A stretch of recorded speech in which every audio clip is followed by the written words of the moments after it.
just said, "Oh, I don't like your movie"? Yeah, honestly, like the Black Lives Matter. I mean, I get how people, are hurt from people, killing other black folks, and I think, it's not only well, this when they say Black Lives Matter, it's not like they mean only black people matter. Like they mean like, oh, there's a lot going on that it's not fair for some cop to like come and like just by the way you look, judge you by it. Well, I understand that part, but they're saying like put them pigs in a blanket. They're saying these are actual screenshots from Twitter. Yeah. They're saying like don't feel bad for those pigs. They wanted a race war, now they got one. They killed 6 pigs in Dallas. Ah ha ha ha. So I'm just wondering like right. Just mad. Yeah. He pretty much incited all of his followers to go and completely attack Leslie Jones. And I mean, I thought it was just absolutely disgusting. I mean, again, yes, free speech, but he was participating in active bullying and he was rallying other people to just harass her. So harassment, I feel like there's no room for that. And I feel like Twitter was definitely right for doing what they did. It's fitting that I'm here on the University of Texas campus in front of the Cesar Chavez statue because he said that you can't oppress those who aren't afraid anymore. Everyone out here pretty much has been saying that Milo Yiannopoulos should be banned from Twitter for insulting Leslie Jones, the Ghostbuster actress, and getting his Twitter followers to come after her. Regardless of what you think, I believe it's an attack on free speech. We have leftists who are continuously trying to stop us from being able to express even the most simple opinions, and they're using bullying as a way to break down the Bill of Rights one by one, and it's starting with the First Amendment. And as a journalist, we know that the First Amendment is the most important one. There's a reason why it's the first one. And Twitter is a place where people can actually assemble on the internet and be able to speak freely. What they're doing to Milo Yiannopoulos is what could be done to you tomorrow if you upset someone, if you hurt someone's feelings on the internet. So let's stand up against people trying to block free speech on social media. I'm Ashley Beckford for INFOWARS.com. Stay tuned for more special reports.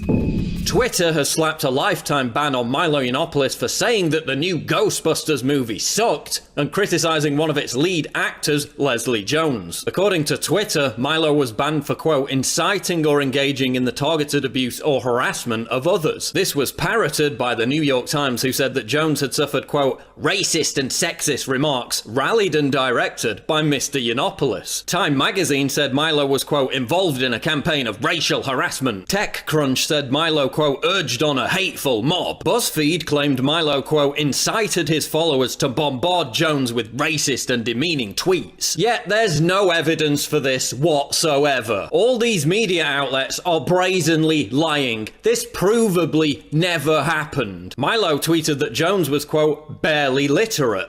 That's it. That's not harassment, it's a statement of fact. And it isn't proof of Milo inciting a targeted campaign of abuse against Jones. There's no proof whatsoever that Milo incited the targeted abuse or harassment of Leslie Jones, who did engage in the incitement of targeted abuse against another Twitter user. Who could it possibly be? And it was Leslie Jones. She sent out a tweet on Monday inciting her followers to target someone with whom she disagreed. Bitch, I want to tell you about yourself, but I'm gonna let everybody else do it. I'm gonna retweet your hate. Get her! Get her! That's inciting targeted harassment right there. Under Twitter's own rules, Leslie Jones should have her account terminated. She did the precise thing that Milo was wrongly banned for. She openly incited the targeted harassment of another Twitter user, not to mention engaging in routine, casual racism. But Twitter's a private company. It can refuse service to anyone it likes. Oh really? So can Christian bakeries refuse service to gays? Oh no, that's right, they get fined and shut down. But that has nothing to do with it. You're talking about discrimination law. Except that law isn't applied when it comes to Muslim bakeries refusing to bake gay wedding cakes. Just like Twitter's own rules aren't applied to leftists who engage in violent rhetoric or who incite targeted harassment. Do you know how many threats of violence and outright death threats I've personally reported to Twitter only to see nothing happen every time. So while Twitter was wasting its time and resources on censoring a gay conservative who gave a movie a bad review, ISIS supporters were celebrating terrorist attacks. An actual ISIS jihadist was allowed to threaten terror on Twitter for 6 months. And they did nothing. Over the last 2 years, Black Lives Matter supporters have called for killing police officers on a daily basis. Those threats intensified after the murder of 5 cops in Dallas. How did Twitter respond? It gave them their own emoji. So I guess under these new rules, prominent Twitter users with hundreds of thousands of followers are now personally responsible for racist and violent tweets sent by their followers. Does that mean D. Ray McKesson or Sean King will be held personally responsible for the deluge of violent threats and incitements to kill cops tweeted by Black Lives Matter supporters? Does that mean apologists for radical Islam like Glenn Greenwald will be held personally responsible for ISIS propaganda or death threats sent to conservatives by Islamists? Is Justin Bieber responsible when his fans cut themselves with the hashtag #CutForBieber? Is Beyonce responsible when her fans go after One Directioners with death threats and rape threats? Of course not. It's preposterous to suggest that a public figure, an entertainment personality, or a prominent journalist is responsible for what other people post on the internet. Does that mean feminists like Anita Sarkeesian or social justice warriors in general will be held personally responsible for the mob witch hunts that ruin people's lives and destroy their careers on a regular basis? No, they won't.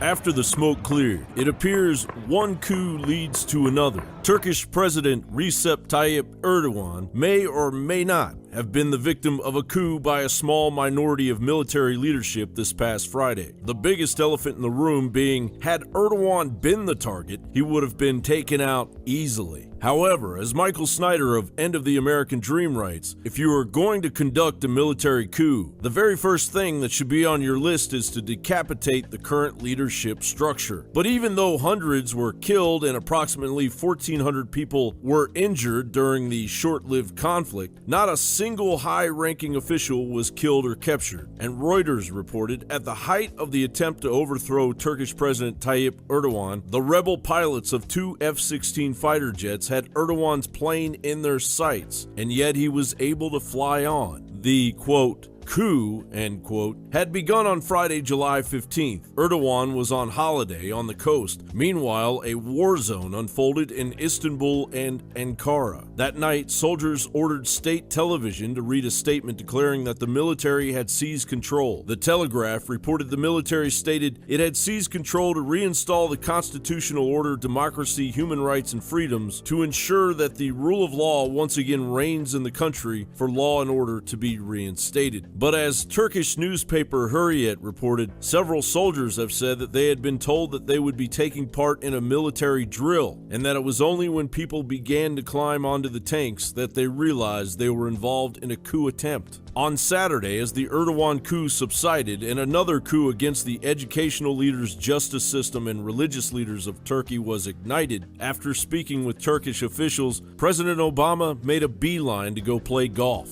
Meanwhile, Obama's ally, Erdogan, proceeded to hunt down one head in particular related to the root of his prospective dictatorship, Fethullah Gulen, an aging Turkish cleric, a major influence on the overall narrative of opposition in Turkey, who now resides in Pennsylvania. Erdogan is now asking President Obama to return Gulen back to Turkey to silence any opposition to Erdogan's forthcoming full-blown dictatorship. The BBC reported more than 1,500 university deans have also been ordered to resign, and the licenses of 21,000 teachers working at private institutions revoked. The Army, Judiciary, Security, and Civil Service have all been targeted following Friday's coup attempt. 6,000 military personnel have been arrested, with more than 24 generals awaiting trial. Nearly 9,000 police officers have been fired. Close to 3,000 judges have been suspended. Some 1,500 employees of Turkey's finance ministry have been dismissed. 492 have been fired from the Religious Affairs Directorate. Turkey's media regulation body on Tuesday also revoked the licenses of 24 radio and TV channels accused of links to Mr. Gulen. When you pull back the curtain on Erdogan's regime, the clear indication that a growing alliance between Erdogan's administration and ISIS has quietly been germinating. Daniel Pipes of the Washington Times writes, Kurds, academic experts, and the Syrian opposition agree that Turks, estimated to number 3,000, and foreign fighters, especially Saudis, but also a fair number of Westerners,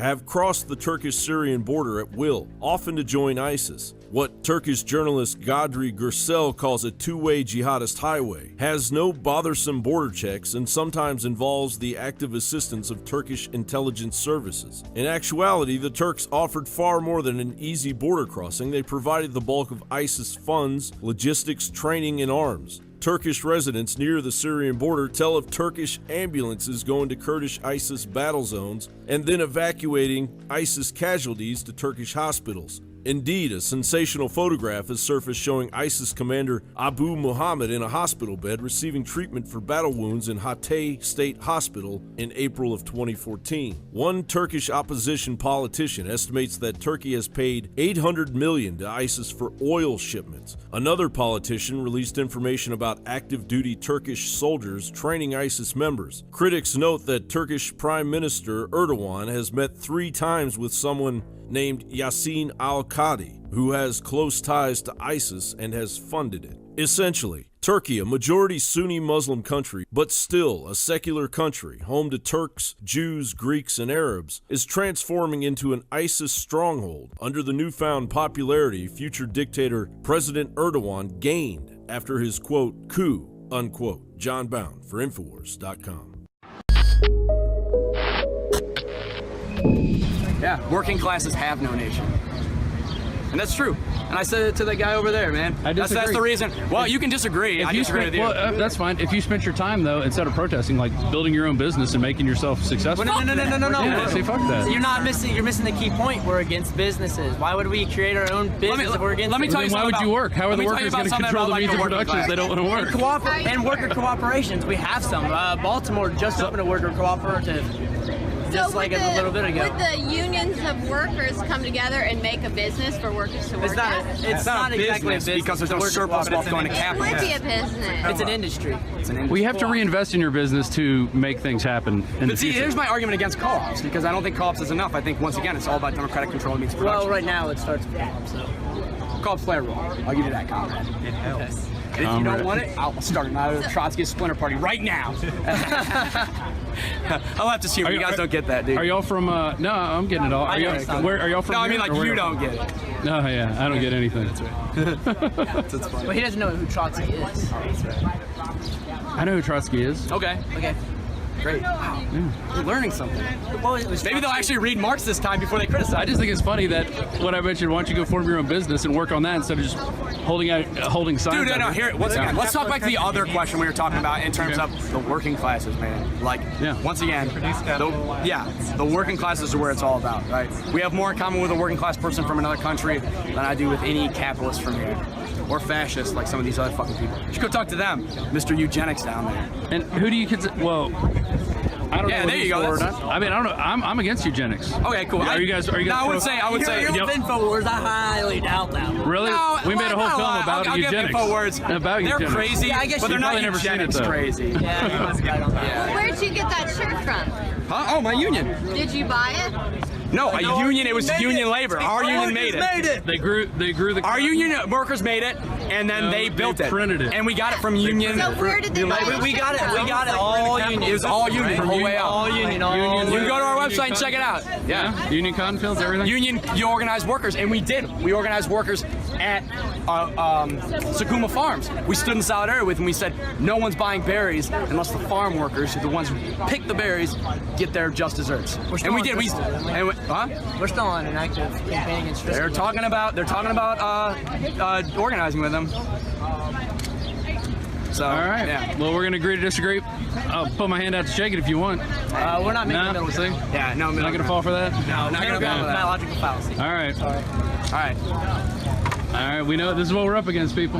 All right. Yeah. People that don't want to work, don't want to do anything. Actually, that's right. Oh, no, you I am do a work. carpenter. I do work. Oh, you do work. Yes, oh, I build these fucking buildings. Yeah. Okay. And what do you do with that money? You buy things with it, right?